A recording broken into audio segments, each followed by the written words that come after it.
एक बार की बात है, जादूपुर नाम के एक गांव में करतब दिखाती एक औरत एक रेड्डी के लिए गांव में आती है।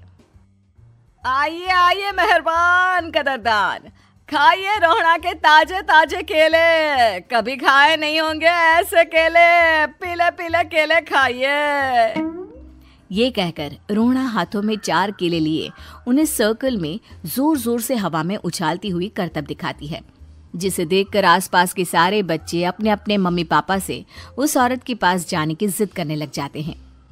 पापा, ऐसा तो सर्कस में बॉल से होता है ना, ये आंटी तो केले से कर रही है। चलिए ना पापा, देखते हैं।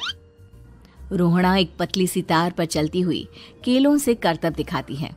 आते जाते सभी लोग बाहर रुककर उसके करतब देखते हैं और वाह वाही करते नहीं थकते।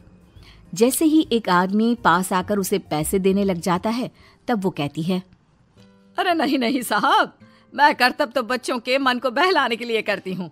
धंधा तो मेरा केले का है। पीछे देखो मेरी रिड्डी, जो भी मेरे केले खाएगा मेरी तरह चुस्त दुरुस्त और तंदुरुस्त हो जाएगा। पता चलता है क्या कि मेरी उम्र 55 की है। अरे पर ऐसे ठंड के मौसम में कोई केला क्यों खाएगा? ये ऐसे वैसे केले नहीं है साहब, ये शरीर में गर्मी देते हैं, ठंड को दूर भगाए। जो भी रोहिणा के केले खाए। पापा, अगर मुझे केले नहीं मिले तो मैं घर नहीं जाऊंगी। तभी उसके पापा कहते हैं कि बेटा, केले ठंड में कभी गर्मी नहीं देते। ये सब कहने की बातें हैं, सामान बेचने का तरीका है इनका। पर पिंकी नहीं मानती। मैं केले खाऊंगी। पिंकी की जिद के आगे नत्थू हार जाता है और उसे केले खरीद कर दे देता है। पिंकी खुश होकर केले घर ले आकर खाती है। अब मैं भी करतब करूंगी, कितना मजा आएगा। जादुई केले।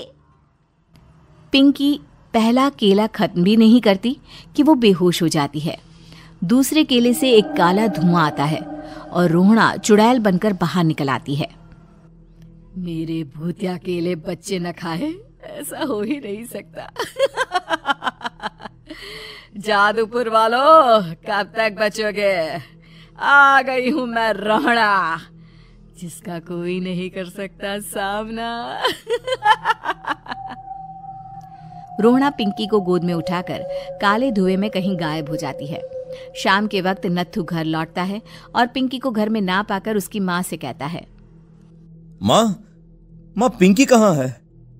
अरे बेटा, उसे तो तू सुबह करतब दिखाने ले गया था ना, फिर कहाँ वापस आए तुम दोनों? मुझे लगा तू उसे अपने साथ मंडी ले गया होगा। हे भगवान, मेरी बच्ची कहाँ गई?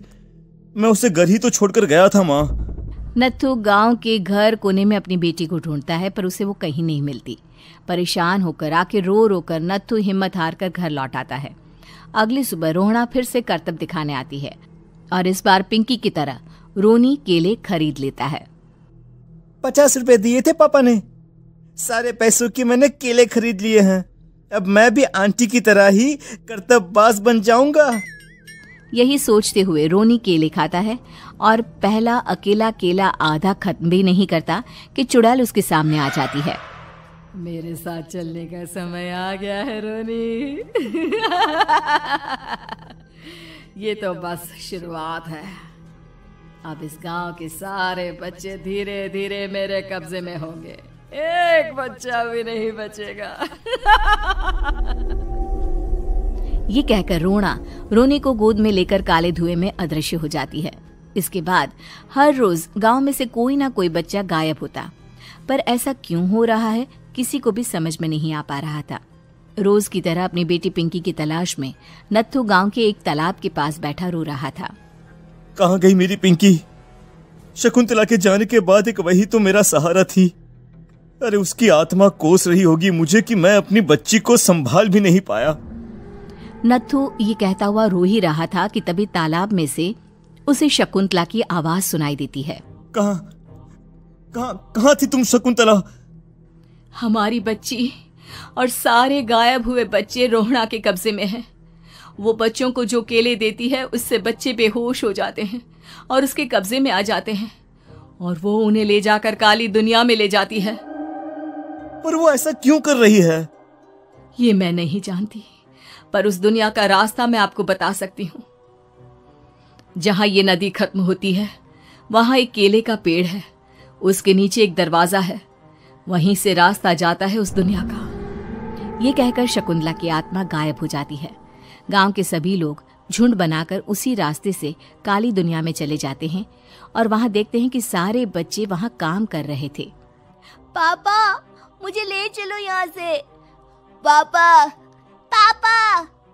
सभी बच्चे अपने मम्मी पापा से लिपट जाते हैं। तो तुम लोग यहाँ तक आ गए? क्यों हमारे बच्चों को पकड़ लिया तूने? तुझे शिकार ही बनाना है तो ले, हम सब आ गए हैं, हमें खा ले। नहीं, मुझे बच्चे चाहिए, मेरे बच्चे के बदले तुम लोगों के बच्चे। क्या मतलब? मैं इसी गांव में रहने वाली एक औरत थी। केले की चोरी के इल्जाम में मेरे बेटे को गांव वालों ने इतना मारा कि वो मर गया। उसी दिन मैंने ठान लिया कि गांव वालों का भी वही हाल करूंगी। कुछ दिन बाद बेटे के चले जाने के दुख में मैं भी मर गई और मेरी भटकती आत्मा एक चुड़ैल बन गई। और फिर मैंने बदला लिया तुम सबके बच्चे छीनकर। बर्दाश्त नहीं कर पाए ना, सोचो मुझ पर क्या बीती होगी। हमें माफ कर दो रोना, पता नहीं ये किसकी गलती थी पर हम सभी माफी मांगते हैं। हमारी खुशियां लौटा दो, तुम भी तो एक माँ हो। गांव वालों की बात सुनकर रोना का मन पिघल जाता है और वो बच्चों को छोड़ देती है। उसके बाद काली दुनिया बच्चों के लिए जादुई दुनिया बन जाती है।